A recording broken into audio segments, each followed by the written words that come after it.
Report card में नीतीश सरकार ने जमकर अपनी पीठ थपथपाई। दंगा पीड़ितों की पेंशन राशि, टोला सेवकों का मानदेय बढ़ाया। 1 फरवरी से फूड सिक्योरिटी एक्ट लागू करने का भी दिया ऐलान। विपक्ष ने रिपोर्ट कार्ड पर उठाया सवाल। बीजेपी ने बताया झूठ का पुलिंदा तो कांग्रेस ने बताया बकवास।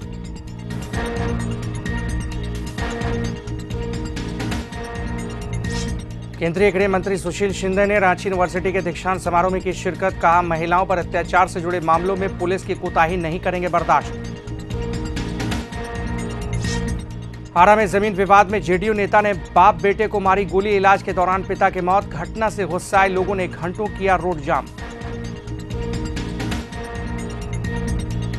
और समस्तीपुर में सेक्स स्कैंडल का भंडाफोड़। ताजपुर रोड स्थित एक होटल पर छापेमारी। अश्लील सीडी सहित कई आपत्तिजनक सामान बरामद।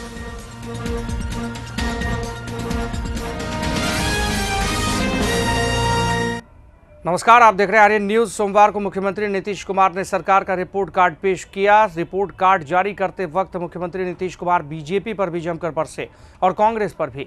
बीजेपी को जहां उन्होंने परेशानी बताई, वहीं समय पर फंड नहीं दिए जाने के लिए कांग्रेस को भी निशाने पर लिया। इधर कांग्रेस ने सरकार की असलियत का पर्दाफाश करते हुए केंद्रीय राशि के खर्च पर सवाल दागा। पटना में नीतीश कुमार ने सरकार के कामकाज पर रिपोर्ट कार्ड पेश किया। मुख्यमंत्री ने केंद्र पर हमला बोला और बताया कि मनरेगा की राशि राज्य मद में बढ़ाकर न्यूनतम मजदूरी के हिसाब से दी जा रही है। मनरेगा में केंद्र ने तय कर दिया 138 रुपए की मजदूरी दर।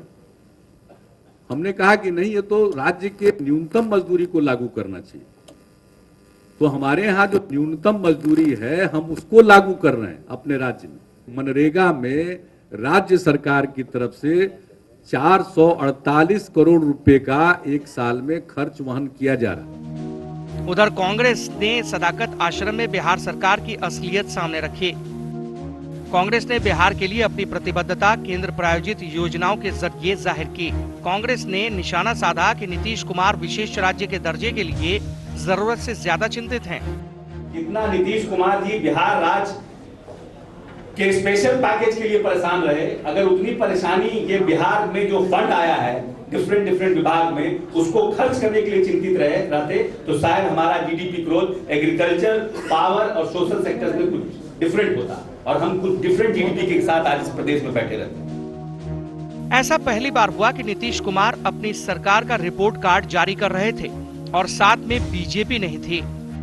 उन्होंने चुटकी ली कि बिहार का फैक्टर बीजेपी पर हावी है। जाहिर है उनका इशारा नरेंद्र मोदी की तरफ था। बिहार के प्रति कमिटमेंट में कमी हो गई, इसलिए बिहार के बाहर के फैक्टर को अपने ऊपर उन्होंने हावी होने दिया। उसी के चलते आज परेशान है। मंत्रिमंडल का विस्तार नीतीश कुमार नहीं कर रहे हैं और बीजेपी कोटे के मंत्रियों को बर्खास्त करने के बाद से खुद ही 18 विभाग संभाल रहे हैं। आखिर मंत्रिमंडल विस्तार कब होगा? इस सवाल के जवाब में उन्होंने कहा कि उचित समय की उन्हें तलाश है। उचित समय पर हम अपने मंत्रिपरिषद का विस्तार भी करेंगे और लोगों को और जवाबदेही भी सौंपेंगे। और जहां तक प्रश्न है काम का, काम एक क्षण के लिए भी, एक पल के लिए भी थोड़ा भी बाधित नहीं। बात जब आतंकवाद की निकली तो उन्हें अहमदाबाद याद आया। बिहार पुलिस का खूब बचाव किया उन्होंने। अहमदाबाद में 2008 में ब्लास्ट हुआ तो क्या हुआ उसके बाद? हमारे यहाँ तो ये ब्लास्ट हुआ तो इस ब्लास्ट से न सिर्फ इस ब्लास्ट की गुत्थी सुलझी, बल्कि बोध गया ब्लास्ट के भी तार सब मिल गए। तो आखिर पकड़ा किसने इसको? इतनी दूर तक पहुंचाया किसने? बिहार की पुलिस ने पहुंचाया। इसलिए थोड़ा अपने पुलिस पर भी भरोसा करना हम सब लोगों को सीखना चाहिए। नीतीश कुमार रिपोर्ट कार्ड जारी करते हुए बिहार के विकास की कहानी बयां करते रहे और कृषि मंत्री नरेंद्र सिंह झपकी पर झपकी लेते रहे। रिपोर्ट कार्ड में बिहार के पूर्व उप मुख्यमंत्री सुशील कुमार मोदी की तस्वीर को काटकर छापा गया। दुश्मनी की भी सीमा होती है। कैमरामैन कुणाल और सहयोगी अजय के साथ Pranay Priyamvad, Aryan news, Patna. Report card में नीतीश सरकार ने जमकर अपनी पीठ थपथपाई और कई घोषणाएं भी की। भागलपुर दंगा पीड़ितों की पेंशन राशि, टोला सेवकों और तालीमी मरकज स्वयंसेवियों का मानदेय भी बढ़ाया गया। इस मौके पर नीतीश कुमार ने 1 फरवरी से फूड सिक्योरिटी एक्ट लागू करने का भी ऐलान किया। साथ ही स्वास्थ्य को लेकर भी कई तरह की घोषणाएं की। जो महादलित अति पिछड़े अल्पसंख्यक अरुणाचल योजना जो हमने प्रारंभ करके उसमें टोला सेवकों को और तालीमी मरकज स्वयंसेवियों को लगाया, तो इन सब लोगों को मानदेय मिलता है 3,500 रुपया। हम लोगों ने तय किया है कि उनके मानदेय को बढ़ा करके 5,000 रुपया कर दिया जाए। पहली कक्षा से लेकर 10वीं कक्षा तक सरकारी विद्यालयों में पढ़ने वाली लड़कियों को छात्रवृत्ति दी जाएगी। तो अब छात्रवृत्ति का लाभ अनुदान की सुविधा अनुदान प्राप्त मदरसा, संस्कृत विद्यालय और अनुदान प्राप्त वित्त रहित विद्यालयों में पढ़ने वाली छात्राओं को भी उपलब्ध कराया जाएगा। लोगों की आपत्तियों को सुनने के बाद उसको अंतिम रूप दिया जाएगा, उनका राशन कार्ड बनेगा और उनको खाद्य सुरक्षा कानून के अंतर्गत उन परिवारों को सस्ते दर पर अनाज मिल जाएगा। तो सब काम करने के बाद हमने समीक्षा की है, अब इसे 1 फरवरी 2014 से हम लागू कर देंगे। जो दंगा पीड़ित बेसहारा परिवार थे, उनके लिए हम लोगों ने ताउम्र पेंशन देने का निर्णय किया और 2007 से 2,500 रुपए की पेंशन राशि दी जा रही थी प्रति माह। वो दंगा प्रभावित जो बेसहारा लोग थे उनको अब पेंशन की राशि को 2,500 रुपए से बढ़ाकर प्रति माह 5,000 रुपया कर दिया जाएगा। राज्य के अंदर मालों के परिवहन की सीमा इसी साल 25,000 थी, उसको बढ़ा करके हम लोगों ने इधर किया 4 महीना पहले 50,000 और अब उसको उस सीमा को और बढ़ाया जा रहा है। राज्य के अंदर जो माल जाएगा व्यवसाय में एक जगह से दूसरी जगह, उस सीमा को बढ़ाकर 75,000 रुपया किया जा रहा है। प्रत्येक प्रखंड में कम से कम एक अतिरिक्त प्राथमिक स्वास्थ्य केंद्र, मैंने प्राथमिक स्वास्थ्य केंद्र के अलावे एक अतिरिक्त प्राथमिक स्वास्थ्य केंद्र में चिकित्सा सेवा 24 घंटे उपलब्ध कराया जाएगा।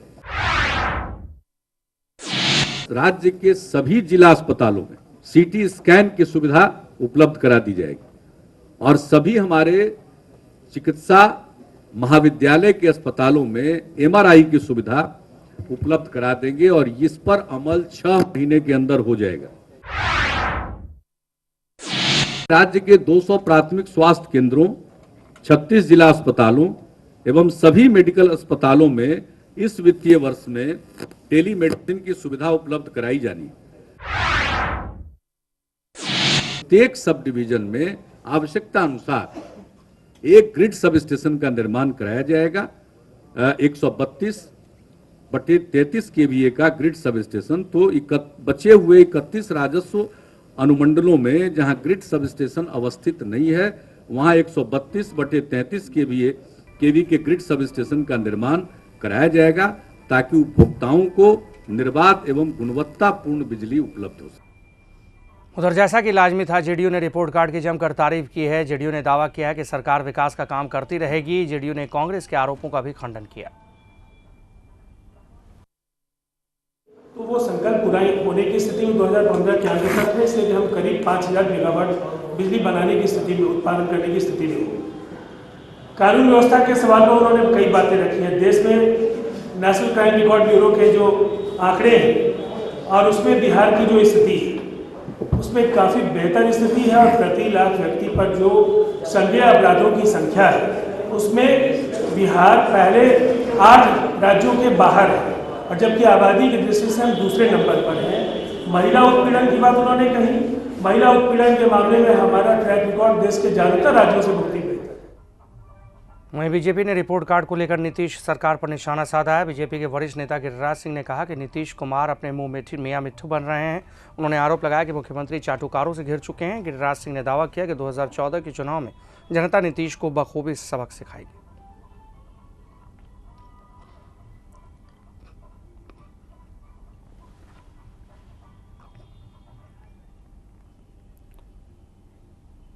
कांग्रेस ने भी इस रिपोर्ट कार्ड पर सवाल उठाया है। बिहार प्रदेश कांग्रेस कमेटी के अध्यक्ष डॉक्टर अशोक चौधरी ने रिपोर्ट कार्ड को बकवास करार दिया है।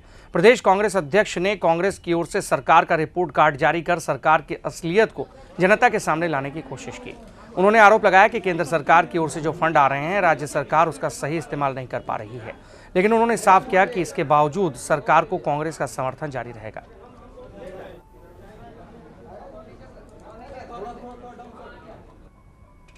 भारत सरकार जितनी तेजी से बिहार के विकास के लिए चिंतित रही है और हमारी राष्ट्रीय अध्यक्षा ने अपने पिछले विधानसभा चुनाव के दौरान जिस तरह का कमिटमेंट प्रदेश की जनता से किया है, वो सामने परिलक्षित हो रहा है कि किस तरह से यूपीए 1 और यूपीए 2 में हमने इस प्रदेश को कितना पैसा विभिन्न मदों में प्लान मद में, अनप्लान मद में, सेंट्रल स्पॉन्सर्ड स्कीम में पैसा दिया।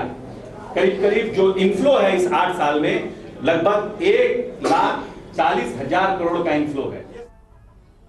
भाकपा माले ने नीतीश कुमार के 8 सालों के शासन को गरीबों से गद्दारी और हकमारी का शासन बताया है। पार्टी ने अपना समानांतर रिपोर्ट कार्ड भी जारी किया। नीतीश सरकार का 8 साल है, ये गरीबों से गद्दारी और हकमारी का 8 साल है।